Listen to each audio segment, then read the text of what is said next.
Сайн байцгаана уу эрхэм үзэгчдээ. Та бүхэндээ цувралаар хүргэж байгаа та сэргийлж чадна ээлжид подкаст чанарын шинэхэн дугаар хүрэхэд бэлэн боллоо. Энэ удаагийн дугаараараа бид та бүхэндээ амны хүндийн эрүүл мэндийн талаар ярилцах болно. За манай үзэгч болон өвчтнүүд манай энэхүү подкастыг үздэг олон үзэгчдээс маань ирсэн саналын дагуу энэ дугаарыг бэлтгэн та бүхэндээ хүргэж байгаа. За өнөөдрийн студид маань инх ундрах хэмж маань хүрэлцэн ирсэн байна. За бидний урилгыг хүлээж авч хүрэлцэн ирсэн маш их баярлалаа. За ер нь бол бидний ярилцах сэдв бол мэдээж амны хүндээ тий. За тэр тусмаа амны хүндийг гэхээр багаас нь эхлэе гэж бодож байна. Яраа хүүхдийн амны хүндийн эрүүл мэнд тий. Ер нь яраа хүүхд буюу бага насны хүүхдийг хэдэн наснаас нь амны хүндийн эрүүл мэндийн талаар ярьж эхэлдэг юм бэ? За ер нь бол амны хүндээ дотор бол ерөөхдөө яг хүүхдээсээ илүү ээж болох ч хүн маань илүү сайн бэлтгэгдсэн байх шаардлагатай гэж үздэг. Тэгэхээр ээж маань өөрөө эрүүл байж дараагийн төр хүүхэд маань ерөөхдөө амны хүндийн эрүүл мэндийн боловсрол илүү сайн сайжирна гэж үздэг байгаа. Тэгэхээр ээж маань жирэмсэн байх хугацаанд хяналтандаа маш сайн явдаг байх хэрэгтэй. Хоёрдугаарт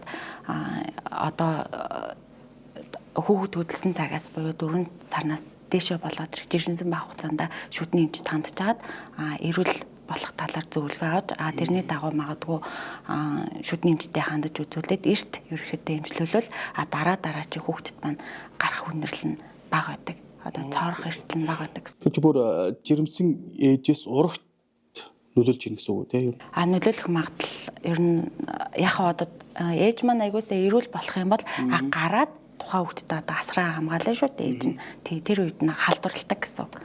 Цоорсон шүдтэй байх юм бол амнаас аманд юм дамжина. За магадгүй эдэж уух зүйлээд бор хоолнд орсон үед нь амнаас аманд дамжуулах юм иймэрхүү байдал гардаг учраас ээж маань эрүүл болсон байгаа тохиолдолд дараачийн хүүхдийг сэргийлж болдог гэсэн. Гарч байгаа хүүхдэдтэй амны үндийн цоорлоос.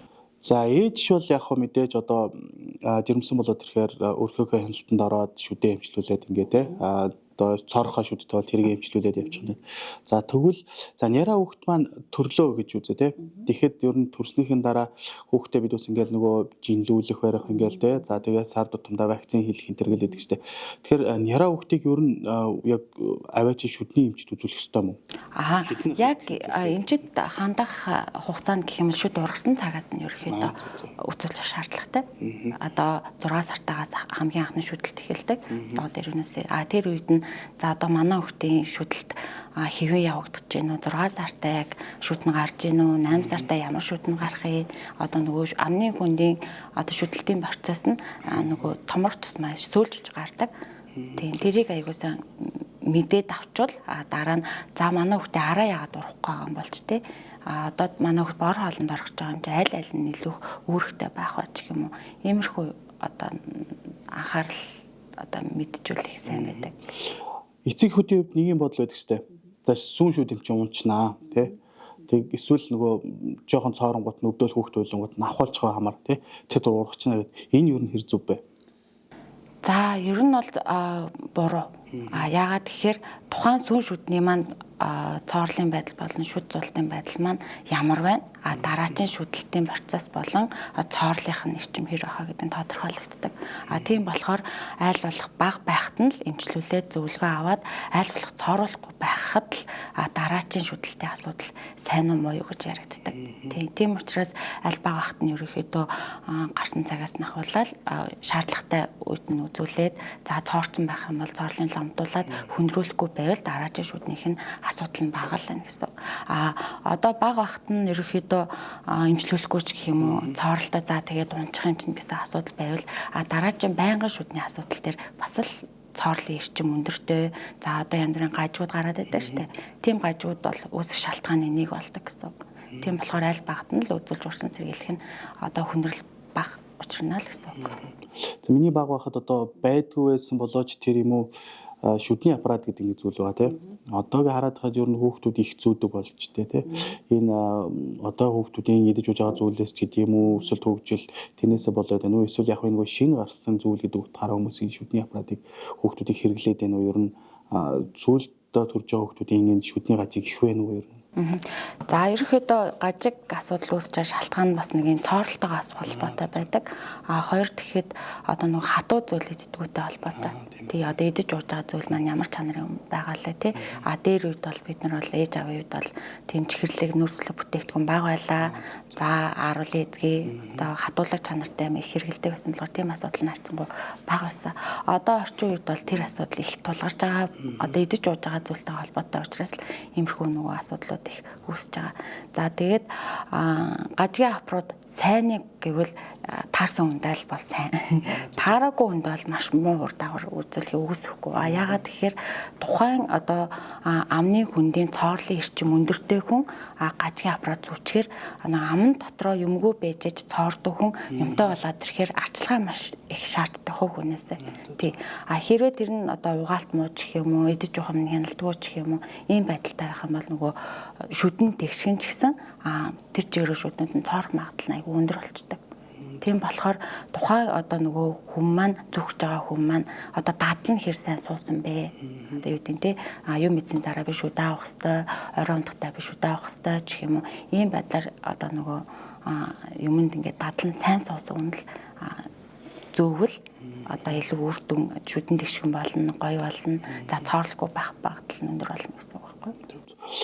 Ер нь нөгөө ингээд хэлдэг те шүднээс шалтгаалаад маш олон за шүдтэй амны хүндийн одоо эрүүл мэндээс шалтгаалаад маш их өвчлөлийн одоо үр үндэс болдог те жишээ нь ангийн цаашлаад зүрх за тэгээд ангийн нөгөө ясандаа орц центр гэл ингээд байдаг те ингэхээр ер нь бусад төрлийн ямар өвчтний одоо гол үндэс нь энэ амны хүндийн эрүүл мэндээс үүсэж байна.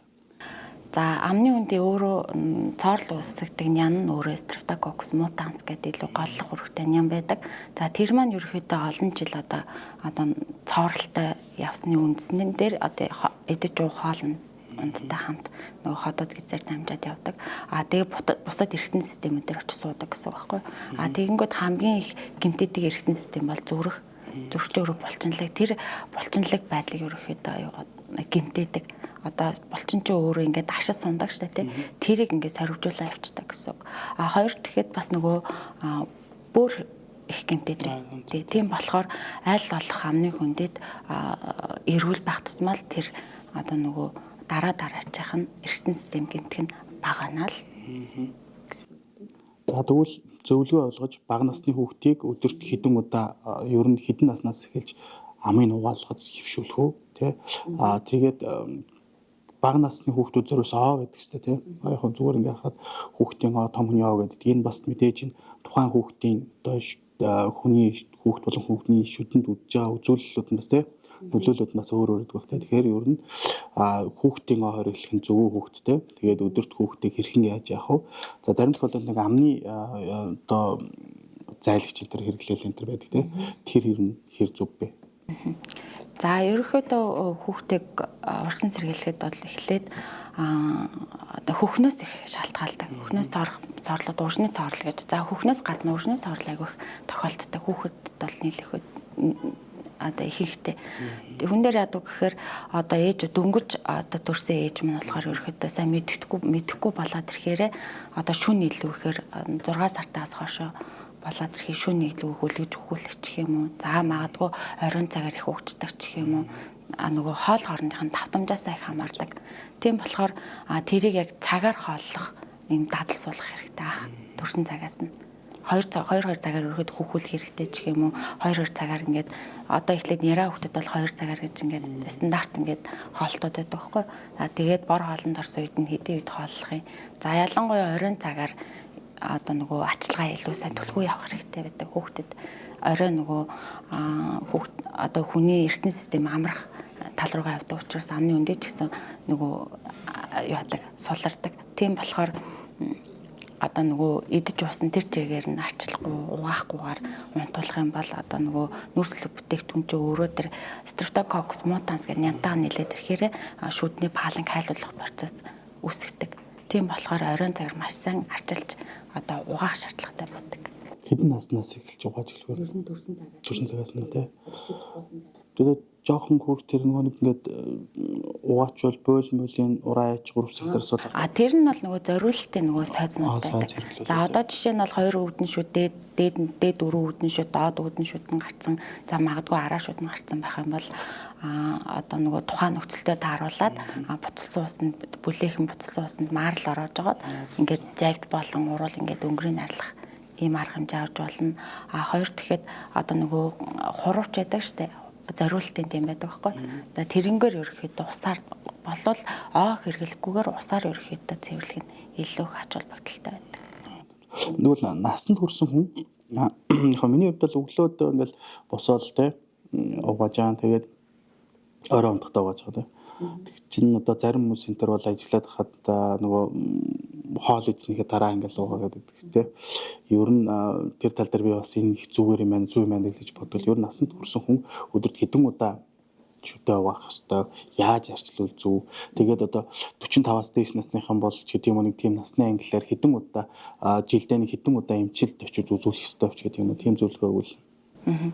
За том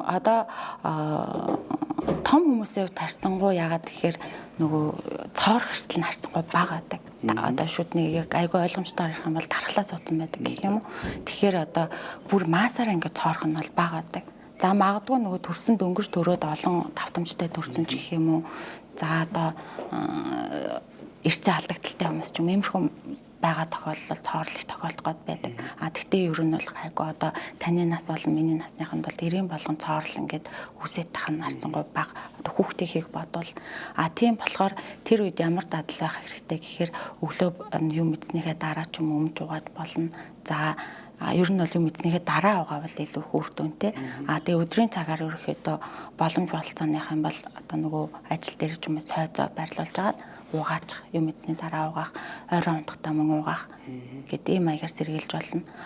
Одоо дийлэх тохиолдол одоо дэлхийн нийт юу зөвлөж байна гэхээр цоорлоос илүү их зэрүүлэх ач холбогдол нь юу вэ гэхээр усал айгуу сав гэж зөвлөж байна. Ерөнхийдөө усаа айгуу савх хэрэгтэй. Тэгээд дараа нь сойсны сонголтоо айгуус анхаарах хэрэгтэй. 3 дугаарт нь надаа яг ямар шаардлагатай байгаа хэрэгтэй байгаа. Фтор илүү их агуулс авах хэрэгтэй юм уу? За эрдэс агуулс авах хэрэгтэй юм уу? Хит мэдрэгчлийн эсрэг авах хэрэгтэй юм уу гэдэг нь тухайн нөгөө шүдний эмчтэй үзүүлж агаад тэгээ тэндээсээ байгаа ерөөхдөө нөгөө сонгуул илүү их үр дүнтэй ач холбогдолтой гэж үзэж байгаа. Зөв. Би яг надад ч асуусан байхгүй. Юу гэхээр бидээс нөгөө дэлгүүрт ороод сойз худалдаж авдаг тийм. Тэгээ тэрэн дээрээс нэг ийм ойлголт байгаа байхгүй. Үнэтэй байвал чанартай. Эсвэл одоо нөгөө рекламаар илүү явчихсан тийм байвал брэнд яа гэж ирэх юм тий. Танигдсан байвал илүү сайн ч гэдэг юм тий. Тийм байдлаар авдаг. За эсвэл сойзон дээр бол яг зүгээр ингээл харж байгаа л нөгөө нэг юм хилийн өнгөрөвтэй энтернгууд 80 хэлбэр галбар гоё юм байна ч гэдэг юм тий. Тийм байдлаар ер нь яадаг сойз дээр сонгочод байдаг байхгүй.